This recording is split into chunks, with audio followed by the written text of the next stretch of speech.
ಬೇಲೂರು ಕ್ಷೇತ್ರದ ಅಭಿವೃದ್ಧಿಗಾಗಿ ಮುಖ್ಯಮಂತ್ರಿ ಡಿಕೆ ಶಿವಕುಮಾರ್ ಅವರನ್ನ ಭೇಟಿ ಮಾಡಿ ಅನುದಾನ ಹಾಗೂ ಅಭಿವೃದ್ಧಿ ಯೋಜನೆಗಳನ್ನು ತರಬೇಕೆ ಹೊರತು ಬೇರೆ ಉದ್ದೇಶಗಳಿಗಾಗಿ ಭೇಟಿ ನೀಡ್ತಾ ಇದ್ದಾರೆ ಅನ್ನೋದನ್ನ ಶಾಸಕ ಎಚ್.ಕೆ. ಸುರೇಶ್ ಅವರು ಜನರಿಗೆ ಸ್ಪಷ್ಟಪಡಿಸಬೇಕು ಅಂತ ಮಾಜಿ ಸಚಿವ ಬಿ. ಶಿವರಾಮ್ ಪ್ರಶ್ನಿಸಿದ್ದಾರೆ.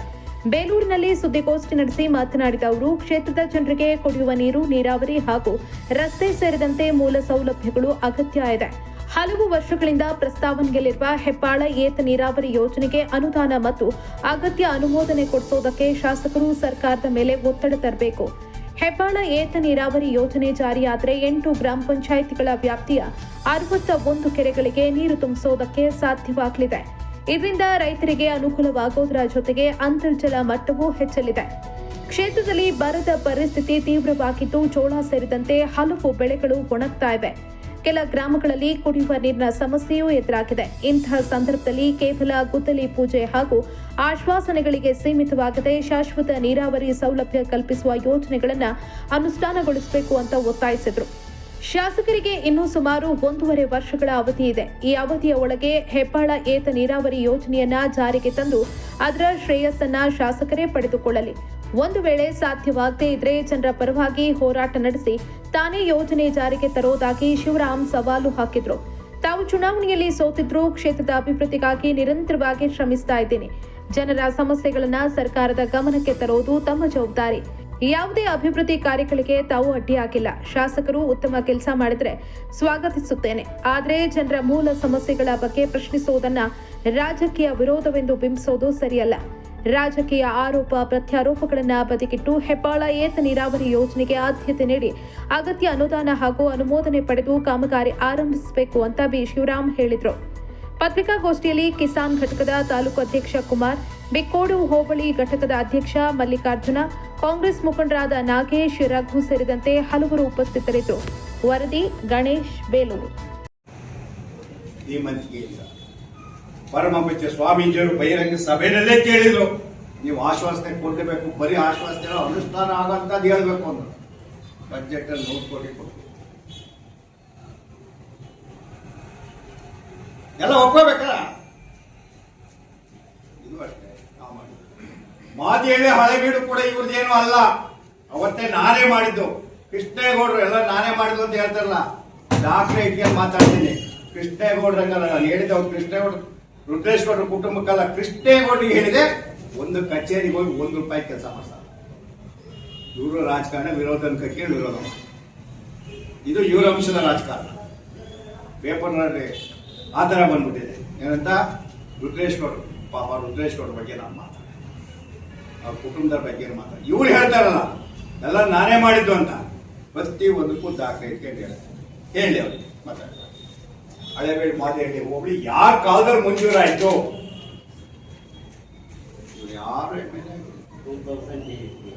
ಅಲ್ವಾ? From Hemavati river near Narve village and filling of tanks for drinking water and ground water recharge in Belur taluk of Hassan district. ಇದರ ಅಂದಾಜು ಮೊತ್ತ ಅವತ್ತಿಗೆ ಮಾರ್ಚ್ 22ರಲ್ಲಿ ಮಾಡಿದ್ದು 173,60,00,000. ಇದ್ರ ನಾಮಕ್ಲೇಚರ್ ಅಂದ್ರೆ ಹೆಸರು ಹೆಬ್ಬಾಳ ಏತ ನೀರಾವರಿ ಯೋಜನೆ.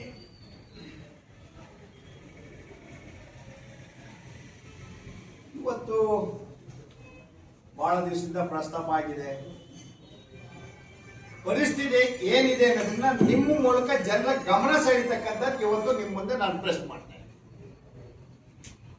ಮಾರ್ಚ್ 22ರಲ್ಲಿ ಇದು ಪ್ರಸ್ತಾಪ ಮಾಡಿ ಸರ್ಕಾರಕ್ಕೆ ಹೋಗಿರ್ತಕ್ಕಂಥ ಒಂದು ರಿಪೋರ್ಟ್.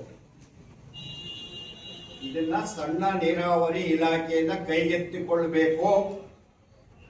ಈ ಕ್ಷೇತ್ರದಲ್ಲಿ 61 ಟ್ಯಾಂಕ್ಗಳನ್ನ ಭರ್ತಿ ಮಾಡಬೇಕು. ಸಾಧಾರಣ 8 ಗ್ರಾಮ ಪಂಚಾಯಿತಿಗಳ ವ್ಯಾಪ್ತಿಯನ್ನ ಇದರಲ್ಲಿ ಸೇರಿಸ್ಕೋಬೇಕು. ಈ ಮೂಲಕ ಎಲ್ಲಾ ಮಂತ್ರಿಗಳು ಜೋಬಲೆ ಅವರೇ. ಶಿವಕುಮಾರ್ ಯಾವಾಗ ಬೇಕು ಅಪಾಯಿಂಟ್ಮೆಂಟ್ ಅಂತಾರೆ. ಅವ್ರಿಗೆ ರಿಯಲ್ ಎಸ್ಟೇಟ್ ಅಥವಾ ಯೋಜನೆ ಮಂಜೂರಾತಿ ಮಾಡ್ತಾರೆ. ಜಾರ್ಜ್ ನಾನು ಹೇಳ್ದಂಗೆ ಅಂತ ನಾನು ಹೇಳಿ ಅವ್ರ ಮುಂದೆ ರೈತರಿಗೆ ಹೇಳ್ತಾರೆ. ಇದೆಯಲ್ಲ, ಇದು ನಿಜವಾಗೂ ಬೇಲೂರಿನ ತಾಲೂಕು ಕ್ಷೇತ್ರದ ಜನ 8 ಪಂಚಾಯಿತಿಯಲ್ಲಿ ಇವತ್ತು ನೆನಕೋತಾರೆ ಅಂದ್ರೆ ಶಾಶ್ವತವಾದಂತ ಒಂದು ಯೋಜನೆ. ಇದ್ರ ಬಗ್ಗೆ ಕ್ರಮ ಸುಮ್ಮನೆ ಈಗ ನಾವು ಪ್ರಸ್ತಾಪ ಮಾಡ್ತಾ ಇದ್ದೀವಿ. ಈಗ ಕೇಳಿದೆ ನಾನು, ನಿಮ್ಮ ಹೆಬ್ಬಾಳಕ್ಕೆ ಬಂದಿದ್ರು ಆ ಪಂಚಾಯತಿ ಮೇಲೆ ಒಂದು ಬಿಲ್ಡಿಂಗು, ಅದಕ್ಕೆ ನೆನ್ಕೊಂಡು ತಂದೆ. ಏನಾಗಿದೆ? ಏನ್ ಜನಕ್ಕೆ ಕಣ್ಣೋರ್ಸ ಕೆಲಸನ? ಏನಾದ್ರೂ ಒಂದು ಆಗಿರ್ಬೇಕಲ್ವಾ? ಹೌದಲ್ವ? ಈಗ ನಾನು ಜನ ಒತ್ತಾಯ ಮಾಡ್ತೀನಿ, ನಾನೇ ಎಚ್ಚೆತ್ತು ಈ ಯೋಜನೆಗೆ ಬಲವಾಗಿ ಶಾಸಕರನ್ನ ಮಾಡಿ ಅಂತಾನೆ ಕೇಳಬೇಕು. ಆಗಲಿಲ್ಲ ಅಂತ ಹೇಳಿ ನಾ ಮಾಡ್ತೀನಿ. ನಾನು ಸವಾಲಾಗಿ ಸ್ವೀಕರಿಸಕ್ಕೆ ರೆಡಿ ಇದ್ದೀನಿ. ಯಾಕೆ ಅಂದ್ರೆ ಶಾಸಕರು ನಮ್ಮ ಕೆಲವರು ಮಾತಾಡ್ತಾರೆ, ಶಾಸಕರು ಕೆಲಸ ಮಾಡೋಕೆ ಅಡ್ಡಿ ಮಾಡ್ತಾರೆ. ಶಿವರಾಮು ಇವೆಲ್ಲ ಅಡ್ಡಿ ಮಾಡ್ದಂಗ ಕೆಲಸ ಮಾಡ್ತಾರೆ. ಕೆವಿ ಕೆಲಸ ಮಾಡಿ ಅಡ್ಡಿ ಮಾಡ್ದಂಗ, ಕಂದಾಯ ಗ್ರಾಮಗಳನ್ನ ಮಾಡಿದ್ರೆ ಅಡ್ಡಿ ಮಾಡ್ದಂಗ, ಯಾಕೆ ಮಾಡಲ್ಲ ಇದನ್ನ ಕೇಳೋದವ್ರು 8 ಪಂಚಾಯತ್ ದಂಗೆ ಹೇಳ್ತಾರೆ. ಹೇಳ್ತಾ ಇದ್ದೀನಿ, ಇನ್ನ 1 ವರ್ಷ 8 ತಿಂಗಳು 9 ತಿಂಗಳ ಚುನಾವಣೆ. ಇದನ್ನು ಮಾಡದೆ ಹೋದ್ರೆ ಬಹಿರಂಗ ಎಲ್ಲಾ ಸಭೆಯಲ್ಲೂ ಭಾಷಣ ಮಾಡಿದ್ದೀರಾ. ಜನಕ್ಕೆ ಕೇಳಕ್ ಹಕ್ಕಿದೆ ಇಲ್ವೋ? ಓಟ್ ಕೊಟ್ಟವ್ರ ಇಲ್ವೋ? ಸೋತದ್ದು ನಂಗೂ ಓಟ್ ಕೊಟ್ಟವ್ರು. ಅದಕ್ಕೆ ಪ್ರಶ್ನೆ ಮಾಡ್ತಾ ಇದ್ದೀನಿ. ಮಲ್ಲಿಲ್ಲ, ನಾನು ಮಲಗಿಲ್ಲ. ಇನ್ನೊಬ್ಬರಿಗೆ ಅಡ್ಡಿ ಮಾಡಕ್ ಬಂದಿಲ್ಲ. ನಾನು ಪ್ರಬಲವಾದ ವಿರೋಧ ಪಕ್ಷ ಅಂತ ಕೆಲಸ ಮಾಡಿದ್ರೆ ಎಚ್ಚೆತ್ತ ತಿರುಗಾಡೋದು. ಇದು ಶಾಸಕರು ನಾ ತಿರುಗಾಡೋರು ತಿರುಗಾಡ್ತಿರ್ಲಿ, ಕೇಳ್ತಿರ್ಲೂ ಇಲ್ಲ. ಸತ್ಯ ಹೌದಲ್ವೋ?